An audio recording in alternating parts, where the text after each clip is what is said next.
બાગડા ખુર્દ હનુમાન બાગડા જે કહેવાય છે ત્યાં આગળ એક 3 માસની પ્રેગ્નન્ટ લેડી હતી, એટલે એને મિસકેરેજનું કંઈ ઇસ્યુ હશે, એટલે પોલીસ અને NDRFના જવાનો પહોંચી ગયા અને એને રેસ્ક્યુ કરી અને હોસ્પિટલ પહોંચાડી દીધી છે.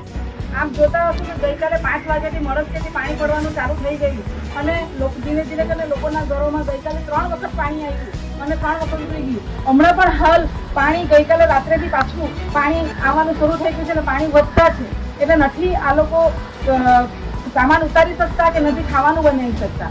એટલે મારે તંત્રની અપીલ છે અને વિનંતી છે કે તાત્કાલિક ધોરણે, કારણ કે વીજળી પણ નથી કે પાણીની વ્યવસ્થા પણ નથી કંઈ, કે આ લોકો પાણી ક્યાંથી પીવાના, નાના બાળકો પણ છે.